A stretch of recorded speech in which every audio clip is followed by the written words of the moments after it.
За сайн байцгаана уу? Манай өнөөдрийн зочноор эрүүл мэндийн дэд сайд асан ангаах ухааны доктор Амарсан оролцож байна. Сайн байцгаана уу бүгдөө?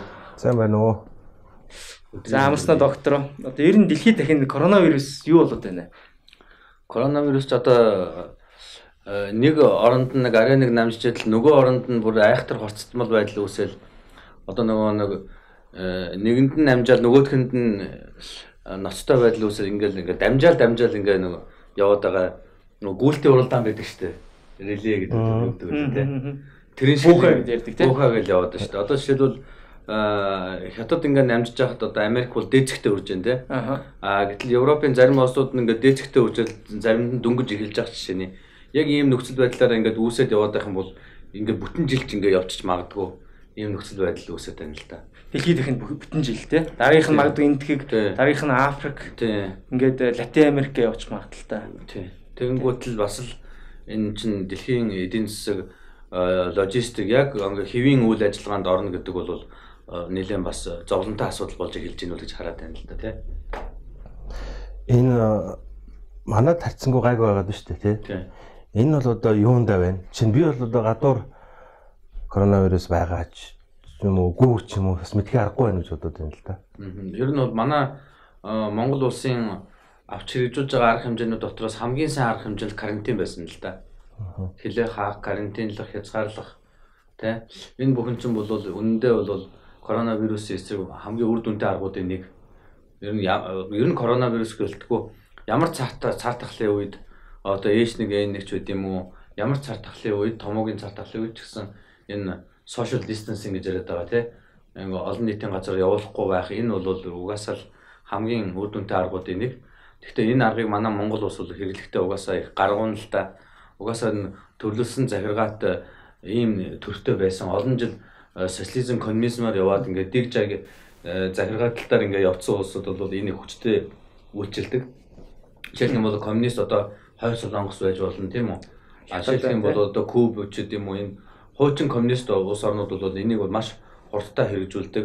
Угаасаа улс даяараа зохион байгуулалтанд ороод сурчсан энэ юмнууд бол даваа байдал болж бас харагддаг баг л та. Манайхс таргуун дахал гээд саяхан хүртэл сар дахал гэх юм уу те дахал халдвар төвчний туршлага бас байгаад байна л бид нар те 20-30 онод гарч ирсэн. Жишээ нь би бол өөрөө манай сумд таргуун дахал гараад хөл хорионд орж байсан одоо 20 жил өмнө юм уу да. Гэмтээ яг нөгөө Монгол хүний онцлог Монгол хүн байна да гэдэг шиг ер нь бол энэ цар тахал чинь монголчууд хамгийн их нэрвэжээс ард түмэн байлгуудаа бодвол яагаад гэвэл энэ Black Death буюу энэ хар тахал гэдэг чинь бол Европ руу бол Монголын одоо өндөрлгөөс бол дамжсан гэж үздэг. Тэгээ таргуун ихтэй Монгол улсаас бол маш олон цар тахлууд нийтдээ 3 удаагийн энэ таргуун тахал бол Европыг бол үндсэндээ сүрүүлж тухайн одоо Европын нийт хүн амын ихээхэн хувийг бол ерөөсөө энэ тахлаар ингэж одоо сүрүүлж исэн ийм удаатай юм байлээ.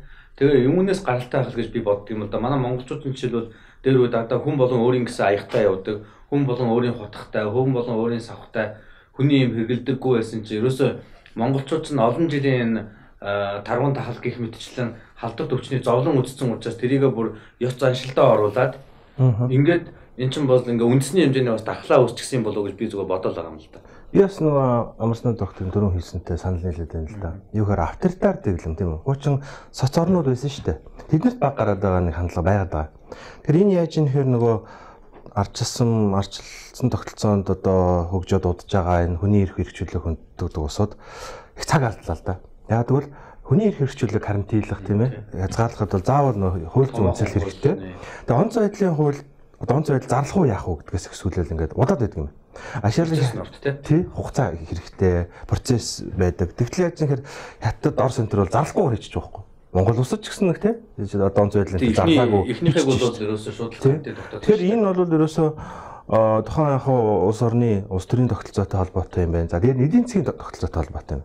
Том улсууд бас ягаад удаад бас цаг алдаа гэхээр эдийн засгийнхаа амьдралыг аль болохоор тий цогц очихгүй болсон, бага хохирлолтой үлдээчих юмсан гэсэн иймэрхүү хандлагууд байсан. За манай улсд бол тэд талаараа л харьцангуй угаасаа ганц хоёрхан гадаад гарцтай ч гэдэг юм уу тий тэрийгэ зогсоочих одоо цаг авсангүй л дээ. Энэ бол хамгийн зөв арга хэмжээ бол нэг хил хориг дотоод гаднаас орчих хүмүүсийг хязгаарласан. Тэр бол өстө фэйсбүүкээр бас нэлээд шуугиж байгаад Тэрийг бол баг сангаас хүчээр хийлгүүлсэн шүү дээ. Эхлээд бол хятадаас орж ирэх хэлээр хаахгүй байгаад байсан тий.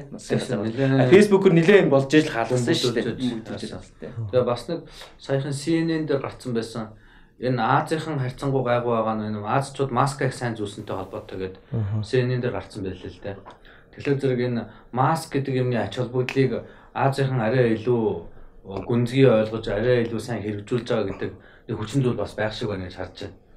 А гэтэл энэ Европын ч бол маска зөөхгүй байгаа гэсэн гол шалтгаан юу гэхээр зэрэг маск зөөчихөр ерөөсөө нэг годамжны нөгөө нэг бандит шиг те гэмт хэрэгтэн шиг нөгөө гэмт хэрэгтэн чинь маск зөөж байгаа хүн амьтны чинь нүрээ нууж байгаа тоноо дээрэмдэд идэм байж та ингээ банда ингээ зүүсэн байт дандаа голдуу хулиганууд байт юм байна те.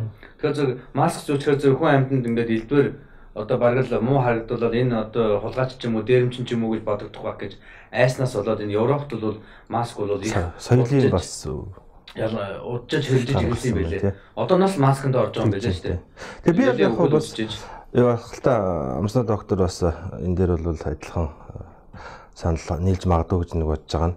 Яг хоо дэлхийн эрүүл мэндийн байгууллага ер нь эрүүл мэндийн энэ юуны шинжилгээ ухааны байгууллагууд тэгэхээр маск бол нэг чухал биш шүү гэдэг нь нөгөө нотлогоо би бол буруу тайлбарсан гэж боддیں۔ Яг тэгэхээр маск зүүснээр халдварт өвчнөөс сэргийлэх магадлал бас тийм өндөр биш юм л дээ. Нийлээд судалгаа байдаг тийм. Маск зүүсэн усоо зүгээгүй усад аль нь илүү өвдөж чинь гэсэн чинь их ялгаа гардаг. Тэгсэн чинь нөгөө талаас нөгөө өвчтөй хүн маск зүүснээр тухайн одоо бусдад өвчин халдаах нь хэр их чинь багч гэсэн судалгаа биш байхгүй тэр чинь.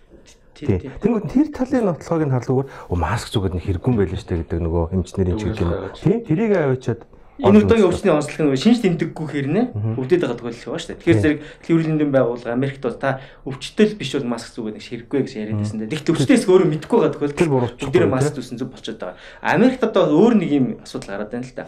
Дэлхийн эрүүл мэндийн байгууллагаас маскны ач холбогдолтой биш гэж зарлж байгаа тэр үед хятад дэлхийд дахинаар бүр маскыг хэмжээгээр цуглуулах айн бүр нэг сараас эхэлсэн байсан юм. Дэлхийн дахинаас маскыг бөөндөр нь худалдаж аваад хятад руу ачуулаад тэгэхээр зэрэг үнтэй холбогдуулаад дэлхийн эрүүл мэндийн байгууллагыг шүмтэлж байгаа тохиол Америкт гарч байна те. Та нар хятадууд ингэ судалж аваад байх чинь хятадыг бараг худалдаж авах боломжийг нь олгоод маск хэрэггүй гэж яриад хятадын гарах бил боллоо гэсэн шүмжлэлээс гарч байлаа.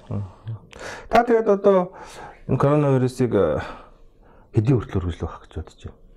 Яг энэ байдлаараа бол жил хагас бол үргэлжлэх шинжтэй болчихлоо л да. Бүрэн дарагт. Анх одоо бид нар чинь дөнгөж хятад улсад ингээд корона нэлээд хүчтэй гараад хэрвээ хятадаас нэг гадагшаагаас халихгүй тохиолдолд бол ерөнхийдөө нэг 4-5 сар гэхэд байдал намжил байдалд ороод ингээд барыг магадгүй коронавирусын асуудал ингээд дуусчих юм байна гэсэн ийм хүлээлттэй ойлголттой байсан.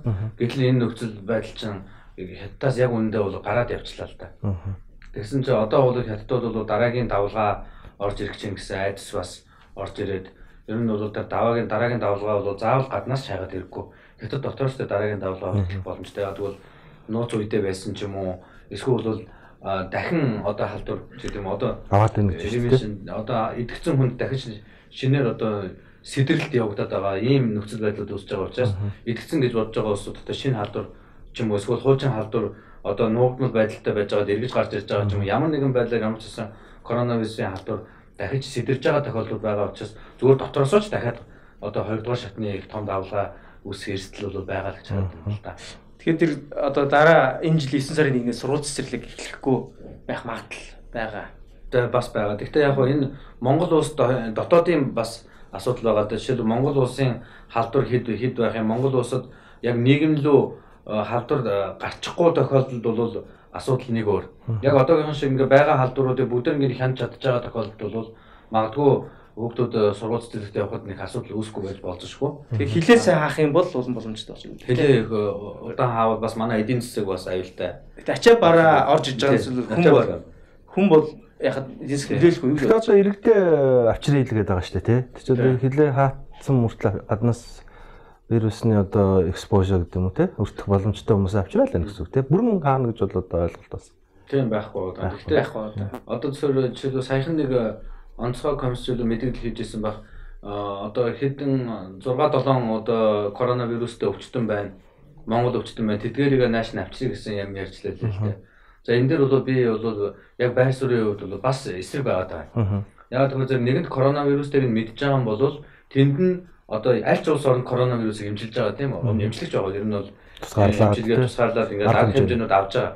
Тэгээ тэр арга хэмжээг нь авчаа бүрэн эдгэрүүлчихэд тэгээ цуснд нь коронавирус илэрхгүй болсон тэр байгаа газараа боломжийнхаа хэрээр эмчилж эдгэрүүлчихэд тэгээд тэр хүнийг авчирхад одоо буруудах юм байхгүй тий. Гэтэл заавал одоо идэвхтэй байгаа үед нь ч юм уу ингэж авчрах гэдэг нь бол нэг айхтар мэрэгэн мундаг айхтар санаа ч юм уу гэж юу биш байхаа л гэж бодсон. Тэр юу нөгөө эдийн засгийн бас жоохон юу байна уу? Өнцлөөр бил гадаад ингээ байгаад нөгөө хүнийх нь ялангуяа төрийн хувьсаа мөнгө төгрөгөнд дуусчдаг ч юм уу тий. Тусгаарлаад байхаар чи ихэнхдээ өөрийнхөө зардлаар бас мөнгө өгсөн дээр юм шиг тэрэнд орвол тий. Авчрах зардлаасаар. Тэгээ ер нь ямар ч улс орон карантинд болвол гадны ч хүн бай, дотоодын ч хүн бай тэр улсын төсвөр л асуудлаа шийдэж байгаа. Түүнээс айхтар коронавирустэй үнчи коронавирустэй юм болвол өөрөөсөө зардал гаргаж магадгүй нөгөө хүн маань ямар ч зардал гаргах чадамжгүй ч юм уу эдийн засгийн боломжгүй байхад нь огт эмчлэхгүй тэгэл байлгаад байна гэж бас байхгүй шүү дээ. Аль ч улс орн тэр хүний чинь барьж аваад карантинлал стандарт эмчилгээг нь хийгээл ингээл явж байгаа гэж ойлгож байгаа. Тэр утгаараа бол тэр гадаад байгаа улсуудыг бүрэн эмчилчээд цусан дах одоо ч юм уу одоо залгуурлах шинжилгээгээр бүр корона сөрөг болтол ч юм уу эсвэл коронагийн дархлаа үүсэл нь тэнд хүлээж агаад тэгээ бүрэн эдгэрсэн хонь авчирхад энэ дээр бол буруудах юм ерөөсөө огт байхгүй л гэж бодож байгаа. Гэхдээ мөнгө төгрөгөөр тусалж болох юм шүү тийм. Мөнгөөр шаардлагатай бол тийм байрших тийм ээ. Ядаж амьдралынх нь хоолныхын зардлыг нь улсаас ингээд тийш нь ингээд явуулна нэг байгаа устдаа тохиролцдог ч юм уу тийм. Бага устдаа тохиролцоо манай хүнийг бүрэн эдгээчээд буцаа явуулчаарай ч юм уу. Нийтний хүн гарах нь бизнес зардал гарах нь төлөё ч гэх юм. Бид нар тэр асуудлыг шийдье гэдээ явахад бол боломжтой л тийм. Ноцтой асуудал үүсэхгүй л гэж бодож байна. Тэгээ сайн нэг гаднаас хүмүүс ирсэн шүү дээ. Тэгээ хинхэн байхад жирийн хүмүүс ирсэн байх. Тэгээд гэтээ гол дархан дэрийн хүмүүс нилээ ирлээ. Тэднийг авах гэж л баг онгоц тий аваад яг далинд нь жирээр гэдэг авчирлаа гэсэн яриа бол байгаад байгаа шүү дээ. Тэр талаар юу гэж бодож байна. Тэрэн дээр одоо янз бүрийн одоо улс төрийн хүчнүүд хэлэх нь бол дархан дэрийн хүмүүс бол нилээ олон байсан гэж. Тэгээд тэр нотлоотой юм шиг байлээ л тий. Хэрвээ тэр нь ингээ нотлогдох юм бол үнэхээр бас энэ дээр ч манай монголчуудаа ямар ари халахгүй юм гэж байх ба шүү дээ. Нэшээ явлаа гэтэл бүгд л уцаа зохиол тэрийг минь аваад ирж энийг минь аваад ирж гэдэг асуудал яригддаг. Патронаж гэж яриад байдаг шүү дээ. Тэр чинь танил талын одоо үйлчилгээ гэдэг юм одоо даваа үйлчилгээ гэдэг юм уу. Тэр бол их хэлбэг ус орно л та тий. За дараагийн асуудал руу оръё. Ер нь одоо ингээд нийгмийг бас нэг талцуулаад байгаа асуудал бол сонгуул явах вэ гэдэг асуудал. Сонгуул 6 сарын 24-нд өнөр одоогоос нь 2 сарын зайтай байна. Тийм тэгээ яг уу хурдан явуулчих ч гэсэн асуудал байна. Гэхдээ энэ одоо ялангуяа одоо ерөнхийлөгчийн зүгээс бол бас эрсдэл өндөр байна тий хойшлуулдаг ч юм уу.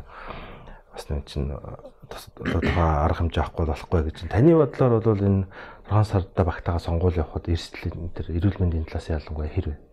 Энэ сонгуулийн ерөнхий хороо тусгай бас нэг ажлын хэсэг гаргаад ч юм уу энэ сонгуул явуулахад энэ коронавирусын одоо тархалт нэмэгдэх ч гэдэм үү нэмэлт эрсдэл үүсэх үгүй ингээд үнэлгээ хийх гэж байгаа гэсэн.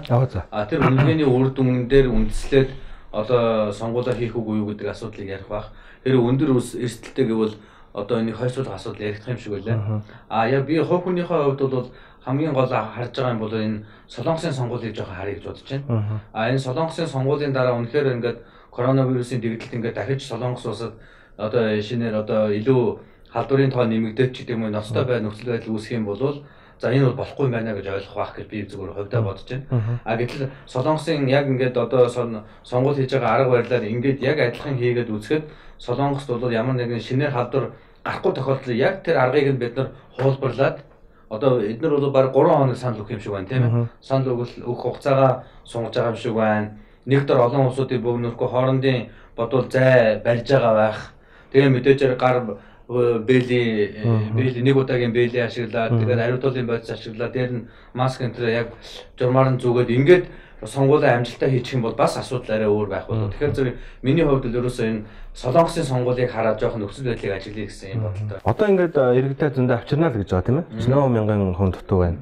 Тэгээ 6 сар жишээлбэл одоо карантинлэгдсэн зуусууд их байх нь шүү дээ. Нэг хүн чинь дор хаяа сар карантинлэгддэг болчлаа тий. Энэ хүмүүсийг жишээлбэл одоо сонгуульд оролцуулах юм уу? За одоо юу гэдгийг мэдээж одоо санал авах байран дээр очивол бас нэг асуудал тий. Тэнд карантинлсэн хүмүүсийн нөгөө өвчтөе хүмүүсийг тойроод авдаг шиг авах юм уу? Бүр нөхцөлтөө нь бол нийт өвчмөр байсан хүнийг бол одоо эрхэлж чадахгүй үндсэн хуулиар олгогдсон одоо сонгогдох хэрэгтэй юм. Тэрийг эдэлж чадахгүй юм. За иймэрхүү тохиолдлуудыг бас яаж шийдвэрлэх юм бол доо гэсэн. Яг нөгөө нэр дэвшигчтэй хувьд хамгийн ноцтой хэцүү асуудал нөгөө сурчлага авчаад байгаа. Өөрийгөө таниулах ямар ч боломжгүйгээр сонгуульд орно гэдэг нь ерөнхийдөө 2 том намд илүү ашигтай. Тэгээд дээр нь 2 том нам дотор байгаа олон танигдсан эрхмүүдэд ялангуяа олон жил одоо их хурал суудсан эрхмүүдэд ашигтай гэсэн иймэрхүү бас эсэргүүцэл бол харагдаад байгаа. Тэр нь ч бас үндэслэлтэй гэж харж байна л да. Гэтэ яг одоо ямар арга чарга байдгийн байгаа юм. Урчлах энэ боломжийн уг нь нээж өгжөөжлийн чинь арчилсан зөв одоо хамгийн зөв одоо сонголт нь шүү дээ тийм. Арчилтай сонгуул болох байх гэж бодож байна. Тэр арчилсан намын дотооддоо юу болоод нэлээд хэрүүлтэй оруулалтаа байна уу? Та өөрөө арчилсан намын гишүүн. Тийм манай нам дээр бас өчигдөр уржигдраас ингээд бас асуудлууд бас байна. Гэхдээ энэ бол яг дөрвөнтэй нам учраас дөрмийнхаа хүрээнд шийдэгдээд явчих байхаа гэж бодож байна л да. Та дэвшиж гэнэ үү? За би одоо энэ намын одоо юунаас шийдвэрийг л харна да. Ер нь би өөрөө намын гишүүн хүн учраас намын дөрмийн дагуу явдаг. Хэрвээ нам үнэхээр одоо итгэл хүлээлгээд за амарснаа чи одоо дэвших шаардлагатай байна. Дэвсэн зүйтэй юм байна гэх юм бол дэвшнэ өгөхөөс биш. Одоо очир зүгүн арчилсан нам айхтар амснаа чи дэвшээч гэдэг юм уу дэвшин зүйтэй юм байна гэсэн ийм шийдвэр гараагүй байхад бол нэг айхтар дэвшээд байх нь ч бас ачаал бүдэл муутай байх л та. Тэгээд за нам дээр чинь бас дотор судалгаа хийж байгаа ах. Нэр дэвшигчтэй рейтингүүдийг судалж байгаа ах. Тэр рейтингийн судалгаагаар хэрвээ сайн гарч ирэх юм бол хамаа алга одоо миний хувьд намдаа нэг судал авчихын төлөө ажил зүтгэхэд бол одоо мэдээж хэрэг татгалзах зүйл байхгүй. Одоо намдаа хувь нэмрээ оруулмаар байна. Гэтэл миний рейтинг одоо ямар шиг байгаа хангалттай биш байх. Яг ингээд ялангуяа энэ коронавирустэй эрүүл мэндийн асуудалтай үед бол тий эрүүл мэндийн мэрэгчлэнүүд аль болохоос төр засгийн удирдах шийдвэр гаргах төвчөнд очиос ол гэж бол бас хүсэж ийн л да бид нар тэр утгаараа л асуугаад байгаа юм тий. Та чи одоо дэвшүүл тэр тойрог энэ тойрог гэсэн одоо тавсан ч гэдэг юм уу газар байдаг уу? Айхтар одоо хатуу яасан юм бол алга байна л да. Хатуу шийдсэн юм бол алга байна. Тэгээ би бол одоо хэд хэдэн дүүрэг дээр бол бас сонгуульт ажлууд бол хийж идэг. Жишээлх юм бол Баян зүрх дүүрэг дээр бас сонгуульт ажилтай, Сонгон хайрхан дүүрэг дээр сонгуульт ажилтай, Саяны хүртэл Говьлтан аймагт хүртэл бас сонгуульт ажилтай байсан.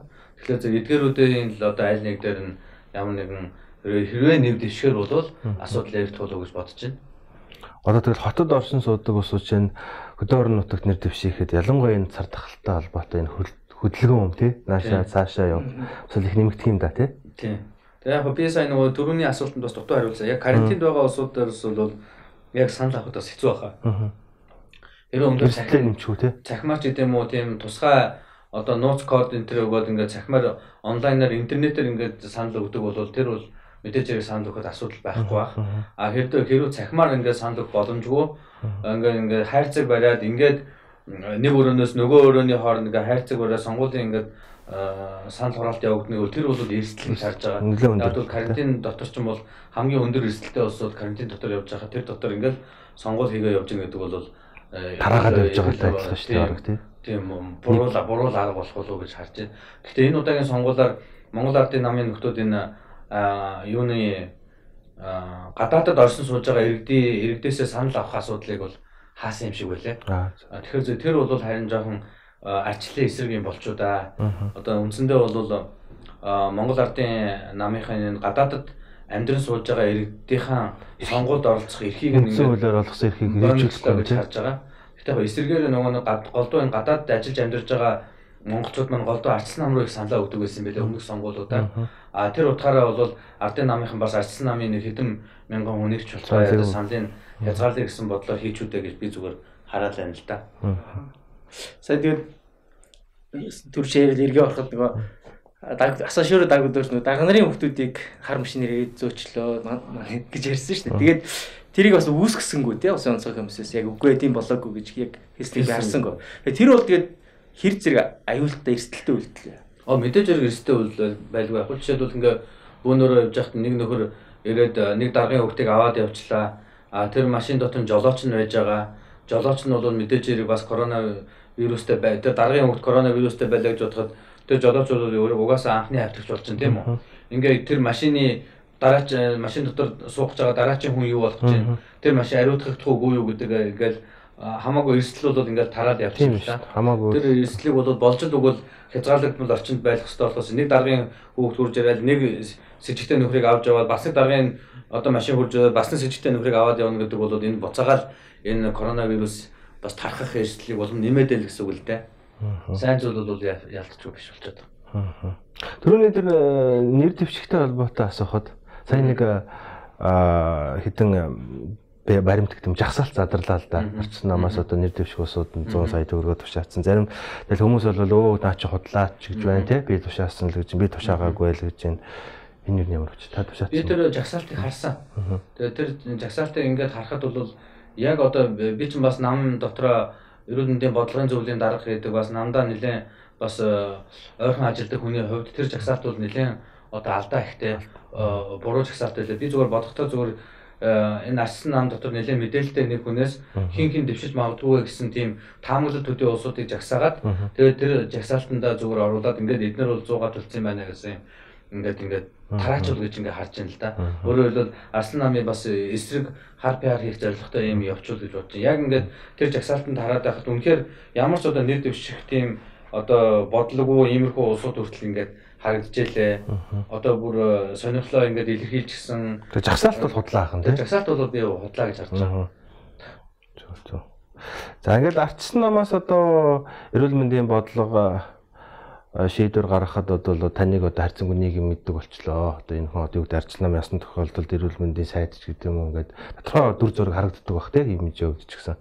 Өөр одоо арчсан намд одоо танай салбарт тийм эрүүл мэндийн салбар энэ асуудлыг одоо мэддэг чаддаг тийм одоо өсөж байгаа тэмцэлтүүд байт юм. Байлгүй яхаа манай нам дээр ч нөгөө бодлого болгоноор 16 салбараараа бодлогын зөвлөлүүд гэж байгуулагдсан байдаг. Тэгэхээр тэр бодлогын зөвлөлүүд болохоор зэрэг хүмүүс манай намын одоо үндэсний бодлогын хороо гэж нэртэй ийм одоо УБХ гэдэг төлөөллийн хамгийн гол том байгууллага байна л да. Энэ УБХ-ийн гишүүнээр бол одоо 16 бодлогын зөвлөл рүүгээ ингээд салбарлаад өөр өөртөөхөө сонирхлоор ингээд хуваагдаад ордгийн. Манай одон тоy гишүүн гэхэд энэ ч биш ч гэсэн бас энэ дүүрэг дотор бол эрүүл мэндийн асуудлыг хамгийн их анхаардаг. Тэгээ улс төрчийн хувьд ч гэсэн энэ эрүүл мэндтэй холбоотой хуулиудыг баталдаг ийм одоо туршлагатай улс төрчнөр байж байна те.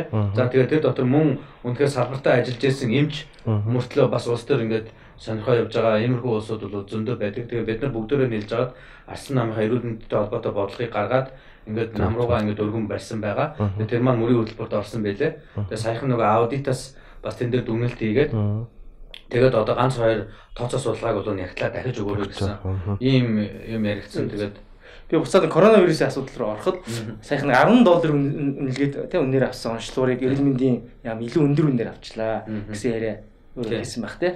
Тэрийг ахаад нэг тодруулж болох уу? Одоо эрүүл мэндийн яам бол ингээд эхлээд нэг мэдээлэл гаргасан юм аа.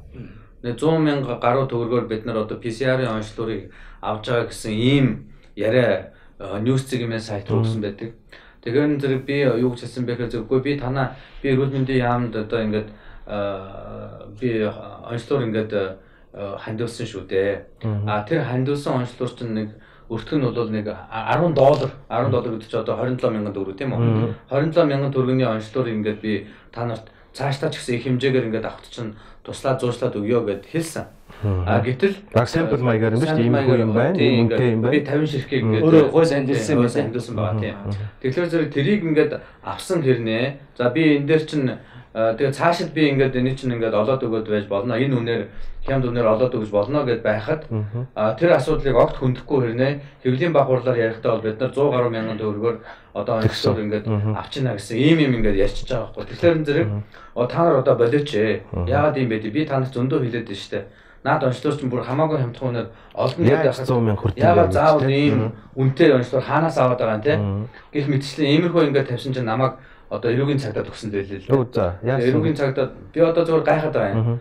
Одоо он чинь нөгөө уг нь бол манай Монголын ард түмэн чинь сайн санааны үзүүр шат тос гэж ярьдаг үстэй. Би бол сайн санаал энэ Монголынхаа төсвийг жоохон хэмнэжээ. Арай нэг хямдхан үнээр нэг онцлогыг ингээд олоход туслаад өгчээ гэсэн энэ сайн санаагаар ингээд эрүүл мэндийн яамд ингээд зөвлөгөө өгч байгаа тийм үү. Гэтэл нөгөөдөл маань буцаагаад намайг цагдаад өгсөн байгаа тийм. Хөөс хандилсан тийм. Хандилсан зүйлүүд авсан. Тэгээд одоо хандуулсан гэхээс илүү одоо нөгөө 100,000 төгрөг те шахаа зовчаа байд юм уу нэг юм яваад штэ. Тэрийг хэллээл гэж одоо тийм үү. Би бол тэн дээр бол бүс гайхсан л юм шүү. Хүн чинь одоо хүнд нэг сайн санахаар чинь нэг талархдаг тийм үү. Эсвэл баярлдаг. Эсвэл бол заа нэг өстой шат тосоочултаа өгдөл байлгуудаа бодоод энэ чинь. Гэтэл яагаад ингэ сайн санаж хэлсэн үгэн дээр буцаагаад сөргүүлээд ингээд цагдаа төгссөн байдгийг. Ямар одоо таныг буруутгасан байх юм? Одоо тэндээс нь би ингэж ойлгоход миний ойлгосноор бол бид нар онцлогоор гэж хэлээгүй онцлогоонд зарцуулж байгаа зардал гэж хэлсэн. Яг үнэ. Онцлогоо гэдэг дотор чинь ус цахилгаан тэгээд дээр нь хүний нөөцийн зардал гэж ингээд зөндөө юм ороод эн чинь 100 мянга гарч байгаа маа гэдэг ийм юм ярьж байгаа байхгүй. Би тэрэнд бол авах итгэхгүй байгаа. Ягаад гэвэл зэрэг хүний нөөцийн зардал гэжсээр гараад байх юм байхгүй. Ягаад гэвэл энэ халдвар төвчний судлалын үндэсний төв дээр яг энэ PCR-ыг хийж байгаа хүмүүс бол дандаа мэрэгжлийн хүмүүс халдвар төвчний судлалын үндэсний төвөөс улсын төсвөр ингээд цалинжиж байгаа тогтмол цалинтай хүмүүс. Тэн дээр бол нэмэлт хөрөнгө оруулалт энэ төр гэсэн юм бол нэг яригадаад байх юм уусаа байхгүй. Тогтмол цалингаа аваад урд хажлаа ингээд хийж байгаа улсууд харин урамшуул өгж байгаа бол тэр нь тусдаа асуудал байх. Дээр нь тогны зардлаас сүртэй зардал байхгүй. Хизээ тэгж өөр юун дээр тэгээ тооцсон худлаа байхгүй тий. Тэгээ тоног төхөөрөмж жаа. Тоног төхөөрөмжн дээр тийм зардал байхгүй. Ягаад гэвэл электр хордлын тооцоод байгаа юм яагаад. Ягаад гэвэл яг халдвар төвчний судлалын үндэсний төв дээр яг тэр онцлогоор хийх боломжтой 4 төхөөрөмж байдгийг. Тэр миний тэр одоо бэлгэлсэн ч гэдэм үү тэр одоо онцлогыг ашиглах боломжтой 4 том төхөөрөмж байж байгаа. Бүгдөө томоогийн төслөөр ингээ худалдаад авчихсан. ABI одоо 7300 гэдэм үү нэг хэд хэдэн төрлийн тэр төхөөрөмж бүгдөө тэр онцлогоор тохирох төхөөрөмжүүд байхгүй. Тэгэхээр тэрний тог цахилгааны юу байна уу гэхээс алигдл хоригдл бол тэн дээр нэг ноцтой юм бол яригдахгүй байна. Тэгэхээр энэ мөнгө бол үндсэндээ онцлогоор мөнгө авах хэрэгтэй гэсэн ийм байр суурьтай байгаа. Гэхдээ таныг юу гэдэг юм? Гүтгсэн гэдэг юм. Одоо гүтгсэн одоо онцлогын зарцуулах зардлыг онцлогоор зарцуулж ийн гэсэн мэдээлэл одоо ингэж одоо гэж ойлголт төрхөөр одоо ингэж буруу ташаа мэдээлэл өгсөн гэсэн ийм одоо үндэслэл цагдаад өгсөн лээ. Би тэгээд очиод яваргуул юм шүү. Үгүй яваргуул байлгүй энэ ч одоо цагаан дээр хараар онцлогны үн 100 гаруй мянган төгрөгөөр бичсэн байгаа юмыг одоо тэрэн дээр цагдаад өгч одоо юу анхаас онцлогын үн гэж бичсэн тэрийг тий. Тэгээ онцлогоогоо хэлсэн байсан ч гэсэн тухайд одоо ингээл нэг энд сэтгүүлч нь яаж дамжуулснаас бол гараад ирэл тээ. Онцлогоо гэсэн бол тэр сая амсна доктор буруутгаад байгаа юмнуудаа тэр үед ярихгүй байсан тийм үст. Сүүлд нь худлаа тог захилгаа нэмдэг чинь аль хэнийг урах цаа. Гэхдээ одоо наадад дээр чинь бол цахаа нэмэгдээд 100 гаруй голхоо явахгүй дээ. Нэг онцлог 100 мянган төгрөгийн тогтсон. Тэгээд дараах нь болохоор зэрэг нэг хэвлийн баг хурал хийгээд бид нар ерөөсөө энэ юунд яадаг гэж би ерөөсөө ярьж байгаа юм ерөөсөө ойлгохгүй байгаа. Ягаад гэвэл зэрэг яг дараа нь тэрнийг няцаад онцлогын тухай гэдэг хэвлийн баг хурал хийгээд тэр хурал дээр болохоор зэрэг бид нар ихэнх онцлогоо баг үнгүй шахуу энэ тентийн хандвар авдгаа гэж ярьж байгаа. Хандвар авж байгаа. Тэгээд баг яг жинхэнэ өртөг нь бол ганц $2 хэмжээний бид нар өртөгтэйгээ онцлогоо бол хийж байгаа гэдэг юм ярьж байгаа. За тэгэнгүүтээ баг маргааш шахуу байна уу яг тэр үедээ бас дахиад юу гэж бол бид нар одоо коронавирусын онцлогоо 700 сая төгрөг зарцуулсан гэж байгаа. За тэнгуут юунд зарцуулваа гэдэг. Тэр 700 сая төгрөг чи яг юу юм бэ? Ингээд задаргаа энэ төр бол маш ойлгомжгүй юм тодорхойгүй байж байгаа. Тэгээд тэрнийхээ дараа бас дахиад нэг ялцлага өгтөө нэг хүнийг онцлоход бид нар 169 мянган төгрөг зарцуулж байна гэд навьжсан тоо хэлсэн бэл. Тэгээд тэр 169 мянган төгрөг нь одоо яг ямар задаргаатай юм тийм үү? Үнэхээр задаргаа байгаа юм бол тогондоо тэд онцлогоороо тэд ингээд нарийн задлаад өгчмөр байгаа байхгүй. Тийм шүү дээ. Ер нь онцлогын үн тэдгээл тавьчмаар шүү дээ тий. Тийм онцлогын үн тэд онцлогоор яваад. Бид чинь ингээд бүдэг бодог том тоонууд яваад байдаг. Тэгсэн мөртлөө хэлж байгаа юм ингээ 3 янзын зөрүүтэй юм ярьж байгаа. Эхний удаа бол 100 гаруй гэдээ ярьж байгаа юм. Дараагийн удаа $1 хөрөлтөө өгөөтэй за одоо зардал одоо онцлогын зардал ярьж байгаа. 3 дахь удаага 169 мянган төгрөг одоо ингээд зарцуулдаг. Нэг хүнийг онцлог. Нэг хүн тэгээд байгаа юм тий. Онцлогч юм онцлогч юм бүүмэд. Шилэн данс юу болсон юм бэ? Шилэн данс басан дээр зардал тавьдаг шүү дээ. Хоёроо бүр ингэж байгаа юм. Би дараа нь хятадын компанитай яриад 10 мянган онцлог одоо онцлог Монголын засгийн газарт ингээд хандуулахад бэлэн гэдэг нэг компани олчж байгаа юм.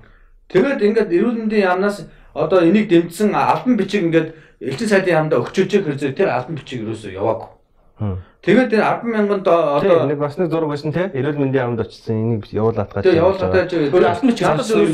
Тэгээд албан бичгээр хандсан. Тэгээд хариу ерөөсөө сүүлд нь бүр ингээд нэг 10 билүү 2-7 хоног өнгөрсөн хойч нэг нөхөр уцаар ярьсан. Тэгээд уцаар ярьтаа юу гэж хэлсэн бэ гэхээр зэрэг бид нар нэг хятадын засгийн газраас яг нөгөө нэг компаниас чинь одоо эхний ээлжинд 3000 дараачийн ээлжинд 5000 ингээд нэг ямарсан 8000 ингээд онцлог авахар болчлоо гэд ярьж байгаа юм тий. Гэхдээ их бүдэг бадаг. Тэр онцлог нөгөө нэг миний нэг яриад байсан компаниуд мөн байгаад байгаа байхгүй да. Тэгээд тэр онцлогыг ингээд засгийн газар нөгөө нэг миний хүссний дагуу албан бичиг өгсөн юм уу? Бүүмэд. Эсвэл засгийн газар шал өөр шугамар ингээд өөртөө хөөцөлдөөд өөр шугамар ингээд дамжуулаад авч байгаа юм уу бүүм мэд. Ямар шугамар яаж хөөцөлдөж авч байгаа юм бүүм мэд. 10,000 гойс юм чинь 3,000 5,000 гэдэг хугацаанд багассан. 3,000 5,000 одоо яг юм байлаа ингээд 8,000-ийн асуудал энэ бид нар нөгөө нэг компаниас ч ингээд авахаар ингээд шийдэхээр болсон шүү. Засгийн газрын хүрээнд гэдэг хийж байгаа. Тэгэхээр зэрэг ингээд яг ярьж байгаа юмнууд бол маш тийм одоо тийм бүрхэг байна да тийм. Тэгээд түрүүний нөгөө онгоцоор дарганы хөвгт ирдэг гэдэг шиг альва юм дээр ийм зовчаа юм уу юу юм те. Мэдээлэл ил тоо байдгүй. Шилэн дансаа одоо гаргаж тавих хэрэгтэй шин. Нэр хэрэгжиж байгаа нь хэрэгжихгүй байгаа. Корона дээр бол яг үнэндээ бол зүгээр шилэн дансаар хийж байгаа байхгүй. Шилэн дансаар л юм байна шээ. Тэр чинь хууль нь тэнд чинь нууц юм алгах шүү дээ. Тэр хамгаалах хэрэгсэл тэд, масканд тэд, онцлогоор нь тэд, тийм хүний нөөцөд тэд, тав цагаалгаан тэд гэл ингээд явчих хэрэгтэй байхгүй да. Тэгээ аудит орох юм бол баримтууд нь байж тийм байж. Тог цагаалгаан гэж угаасаа усын төсвөөс суудсан байгаа. Тэр зардлыг бол гаргах. Чинээр мөнгөөр гарч байгаа зардлаа тусчих болно шүү дээ. Нэг кэшэр гарч байгаа зардлаа. Яг дэмжлэг ажилтны цалингч оруулаад яах юм тийм. Чи угаасаа усын төсвөө нэмэлт урамшуул энэ илүү цаг байвал тэрийг оруулах юм байгаа. Нэмэлт урамшуул илүү цаг бол орж болно шүү дээ. Тийм. Тэр усын тусгацсан байгаа зардлыг тэр ахиж тэрийг бол оруулах утгагүй ч байхгүй кэш. Дээрэс нь нэг асуудал гэхээр тэгээ одоо ямар хүмүүс онгоцоор ирсэн бэ? Тэрийг задлах хүүхний нууц гэдэг байгаа байхгүй юу? Хүүхний нууцын тухай хууль гэж байгаа. Тэр нууцын тухай хуулинд бол Монгол улсад мэдгэж байгаа хуулинд бол тийм байхгүй шүү дээ. Захидлын харилцааны нууц гэж суугдсан байдгийн тийм. Хамсаж онгоцоор гадаашаа яваад ирснийг нь ил задлах нь хориотой гэсэн юм бол байхгүй баг. Дээрэс нь хүний нэг конвенцэд зааснаар нэг задлж болдгоо гэдэг нэг юм яриад байгаа байхгүй юу? Тэр бол би бол жоохон бодлаа уушгүй задлж яах юм. Бас нэг асуудал заримдаа задлсан байхгүй юу? Лист байсан шүү дээ. Тэдэн сарын тэдний нийслэгээр сэвэлтээс авч байгаа хүмүүс лист байсан шүү дээ. Хувийн хүмүүсүүдийн мэдээллийг ингээд ээлжлүүлээ гэдэг боо юм бол. Баг одоо овг нэр регистрийн тавьчихсан. Тий тэрний хүүхэд тэрний ээж байсан шүү дээ. Яхаа заримудад нийслэгдээд тэгээ зарим нийслэгдээд гэдэг юм. Ийм шударгаас ийм илт одоо ойлгож юу вэ? Хамгийн гол ард түмч хардаад байна шүү дээ тийм. Коронавирус хардсан зүйл шүү дээ. Үнэн юм чинь. Хардсан зүйл юм чинь. Тэр хилэл тавьчих. Энэ бол бус хийж байгаа нь үнэн байхгүй. Явс ирсэн дарга нарын хүүхдүүд тэгэхээр тодорхой болсон бол нэг төвшингийн хүүхд ирсэн гэдэг тодорхойлж байгаа тийм. Луу бол охинтойгоо ирсэн. Охин коронавирус алдсан бол таарсан юу болсон? Үнэхгүй одоо тэгээд явс нэг тийм ирсэн тийм. Өөр юу болсон бэлээ? Зөндөө ах уу зөндөө одоо чимээгүй өнгөрч байгаа зөндөө байгаа шүү дээ тийм сан. Одоо ингээд манай нэвтрүүлгийн нэг уламжлал бас асуулт байдаг юм аа. Эхлээд. Тэгэхээр ингээ манай нэвтрүүлж pop бодлого гэсэн нэвтрүүлэг байгаа шүү дээ. Pop бодлого гэдэг нь болохоор бид нар бодлого ярья. Гэхдээ pop гэдэг нь олон түмэнд хүрсэн, олон түмэнд хэрэгтэй, ард түмэнд хэрэгтэй, 3 сая хүмүүс бүгдэнд нь хэрэгтэй. Тийм бодлогыг л бид нэр ярилцъя. Зөвхөн цөөн хэдэн хүмүүс, цөөн хэдэн нэрх мэдл, цөөн хэдэн дарга нар, цөөн хэдэн хөрөнгө мөнгөтэй хүмүүсийн төлөө бодлого бол ярихгүй гэсэн байр суурьтай байгаа байхгүй. Тэгэхээр та бол хэрвээ ерхий сайд тийм ч юм бүх эрх мэдэл ханд бай. Яг ерхий сайд эрхийлэх чинь. Тэр тохиолдолд та олон түмэнд хэрэгтэй, Монголын ард түмэнд хэрэгтэй ямар бодлого хэрэгжүүлж байна? Ганц л бодлого хэрэгтэй. Тэр бас нэг бодлого хэрэгтэй. Би ч одоо үндсэндээ амьдралынхаа сүүлийн 30 жил одоо зөвхөн эрүүл мэндийн салбартаа л зууралдаж байгаа хүн л дээ. Тэгээд одоо ингээ бодоход бол одоо эргээрээ бүх эрх мэдэл нь байх юм бол ерөөсө ганцхан бодлогыг хэрэгжүүлж байгаа. За тэр бодлого юу юм бэ гэхээр зөв ерөөсөө энэ эрүүл мэндийн салбарт ерөөсө гүйцэтгэлийн одоо юугаар явчих. Гүйцэтгэлээр ингэж санхүүжтэй болгочих. За. Өөрөөр хэлбэл одоо бол ерөөсөө манай чинь ингээ бөөм мөнгийг ингээ төсвөрөө тавиад даатгалаас ингээ орж ирэл мөнгнүүд ороод ингээ зарцуулалтан дээр суурилсан ийм эрүүл мэндийн тогтолцоотой болчиход байна л да. Гэтэл тэрий чинь орлогоо тодорхой ойлгож яддаг зарцуулалтаа бас нэлээд утга учиртай зарцуулдаг ч юм уу ийм тогтолцоор ормоор байгаа. Жишээлх юм бол 2000 оны эхэнд бол нэг хүнд ногдох эрүүл мэндийн зардал $3 хавцаа байсан юм. $20-3 хавцаа байсан. Тэр нь жилийнх юм. Одоо жилийн $3. Тийм гэтэл одоо ингээ сүүлийн үед бол $200-300 ингээ болчихлоо шүү дээ. Тэгэхээр зэрэг энэ их одоо мөнгө одоо өөрөөр хэлбэл түүнээс хойш Монгол улсын эрүүл мэндийн одоо нэг хүнд ногдох эрүүл мэндийн зардал бараг 40-50 дахин нэмэгдчихлээ тийм үү. Тэгэхээр зэрэг энэ нэмэгдсэн асар их мөнгө одоо эрүүл мэндийн салбар шинээр одоо ингэж орж ирж байгаа. Түүний үр ашиг нь бид нарт яг хүртэж чадж гэнэ үгүй юу тийм. Өөрөөр хэлбэл яригддаг юм $1 эрүүл мэндийн салбарт ингэж зарцууллаа гэхэд $1 үр ашигыг хүртэж чадж гэнэ үгүй юу гэдэг асуудал. Гэтэл би миний харж байгаагаар бол бас судалгаач гэсэн хэлээд байгаа нь болохоор зэрэг Монгол улсад зарцуулж байгаа хэмжээгээр эрүүл мэндийн салбар зарцуулж байгаа хэмжээгээр үр ашиг хүртэж чадахгүй байна. Өргөн зардал ихтэй. Тийм одоо цоорхоо ихтэй, одоо зардлын цоорхоо ихтэй. Их тийм одоо үр ашиг муутай байна гэж үзэж байгаа л да. Тэгэхээр зэрэг үүнийг сайжруулахын тулд ерөөсөө нэг ганц хоёр юм хэрэгжүүлэх хэрэгтэй. Нэгдүгээр одоо мэдээллийн ил тод байдал. За. Өөрөөр хэлбэл ороосоо эмч болгон дээр мэдээллийн сан үүсгээд тэр эмч болгон дээр эмчилгээний үр дүнг нь тооцдог болоод үр дүн дээр суралсан урамшуул одоо цалингийн систем рүү орё. За. Жишээлбэл хоёулаа нэг мэд заслын хэмжээлээ гэж бодъё тийм үү? Би нэг 100 хүн таглаа хийдэг, өөрөө нэг 100 хүн таглаа хийдэг. Гэтэл бид хоёрын үр дүн арай өөр байна шүү дээ тийм. Жишээлбэл минийх дээр бол жишээлбэл 3 хүн нас орчдөг, өөрийнх дээр чинь нэг хүн нас ордог ч. Тэгм бол ялгаатай байж магадгүй тийм үү? Жишээлбэл шаага эмч дээр одоо хаалганд орсон хүн илүү сайн одоо урт наслаад ч гэдэм үү одоо хүндрэл багтаа хурдан идэгрээд нас баралт багтаа байх юм бол яг адилхан цалин энэ хоёр хүнд өгөх биш нэг баг зэргийн одоо арай илүү цалин нэгдүгт өгдөг. Хоёрдугаар бид хоёрын одоо эмчилгээний үр дүнгийн мэдээлэл нь ил тод байж идэг.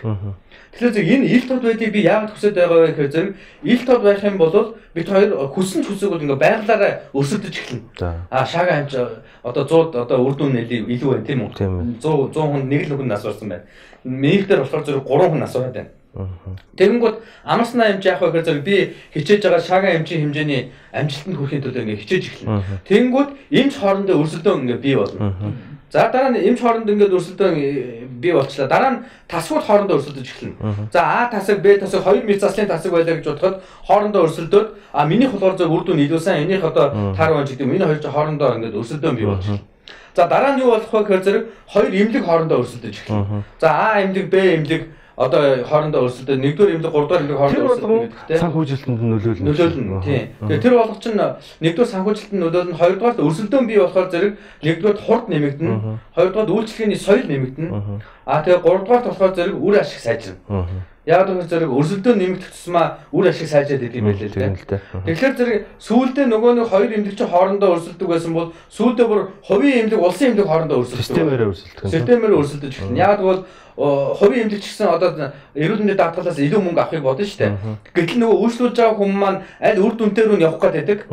Арай илүү үр дүнтэй рүү явахын тулд нөгөө нэг эмнэлгүүд чинь хоорондоо үйлчлүүлэгчээ булаацалтаад үр дүнгээр ингээд өрсөлдөж эхэлнэ байхгүй юу? Тэгээд дараа нь сүүлдээ яах вэ гэхээр зэрэг улс орон хоорондоо өрсөлдөж эхэлнэ. Манай Монгол чинь зөвхөн одоо доторж өрсөлдөхгүй шүү дээ. Дараа нь бид нар чинь хятадтай өрсөлдөж эхэлнэ. Америк эмнэлгүүдтэй хоорондоо ингээд харьцуулаад ингээд өрсөлдөж эхэлнэ. Инхээр зэрэг үр ашиг сайжраад одоо нэг хүнээс гарах санхүүжилтийн хэмжээ бол буураад эхлэх байхгүй. Ядахтаа Зимбабвед өрсөлдөж эхэллээ. Ямар нэгэн газартаа өрсөлдөж эхэлнэ. Наад арга хэмжээгээ те одоо танд ирэх мэт байгаа шүү дээ. Тий. Тэр хугацаанд хэрэгжүүлж чадах юм. За ерөөсөө ер нь бол сүүлийн үед засгийн газар их тогтворгүй ажилладаг болсон шүү дээ тийм ээ. За ер нь бол дунджаар нэг 2 жил ажилладаг үстэй их засгийн газар. Тэгэхээр зэрэг ер нь ямар ч одоо төлөвлөгөө засгийн газрын төлөвлөгөө ер нь бол гол юм эхний 2 жилдэл хийж явахгүй бол одоо би бол жишээлбэл ингээ 4 жил децайд хийнэ гэж бодсон байлаа шүү дээ. Тэгсэн чинь 2 жил хийсэн тийм үү? Яг бол Алтан үеийн даргын засгийн газар одоо огцорсон. Тэрийг бол хинч тааж мдээгүй. Би бол өмнөдөө одоо засгийн Алтан үеийн даргын засгийн газрыг унана гэж бол тухайн үедээ бол ерөөсөө нэг бодоагүй мэдээж санал хураагаад бүх конопор ингээд хамгаалаад ингээд гараад хит хит удаа ингээд хамгаалсан шүү дээ. Тийм учраас за ямар ч байсан конопо хамгаалаад ингээд явчихна гэж бодож байсан л унтж байгаа тийм үү. Тэгэл ер нь ингээд сүүлийн үеийн манай Монголын сүүлийн 20 жилийн засгууд бол дунджаар 2 жил тийм үү. Тэгэхээр зэрэг ямар ч хүн сайд болсон одоо энэ дээдл нь 2 жил ажиллана гэж бодож ажиллаа хийж явах хэрэгтэй юм байлээ л дээ. За. Тэгээ тэрэн дээр бол би жоохон одоо ген алдсан гэдэг юм. Одоо дараагийн удаа хэрэг боломж олдоо гэж бодоход бол бүр магадгүй жил хагас ч юм уу нэг жил юм уу жилийн хагасын дотор бүх реформоо хийж явахгүй бол зүгээр тэн дээр ингээ бодоо сууж явах юм бол ерөөсөө цаг хугацаа гэдэг чинь харсан сум шиг өнгөрөөд дуусна. Тэгээ наад нэг бодлого. Засаг сээдрийг 2 жил болгон солигддаг юм чинь. Сонгуулийн 2 жил болгон хийх. Хин бол ястаа 2 жилийн хугацаанд бол найдвартай засгийн газар огцрохгүй шүү дээ энэ хооронд бол. За сээдрийг 2 жилдээ 2 жил хийж юм бол илүү засгийн газрын доктортой байдал нь хурцсах юм шүү. Дахиад сайн ажилласан засгийн газар дахиад дараагийн юм дөрвөлжлээ ажиллана тийм. Хоёрдугаарт нөгөө одоо мэрэгчсэн тийм салбараа мэддэг хүн сонгох шаардлага нь өндөрсөн явчихна л да. Тийм. Ороо нөгөө албан тушаалд очиод ажиллаа судалж байна тийм. Бодлогоо авсруулж байна гэж жил болцдог шүү дээ. Тэрийг л одоо байхгүй болохгүй бол энэ богино хугацаанд нөгөө ерөөсөө мэрэгсэн хүн тэр бол 2 жил болгон зогцорч байгаа юм. Реформо хийх хүн чинь төлгөө гарчаад очдаг аймаар байна. Тийм бэлэн очих хэрэгтэй болчиход байна л да тийм. Яг энэ утгаараа бол Тэмүүжин сайд бол харин реформо бол маш богино хугацаанд маш хурдтайгаар хийж эхлээд явж исэн шүү.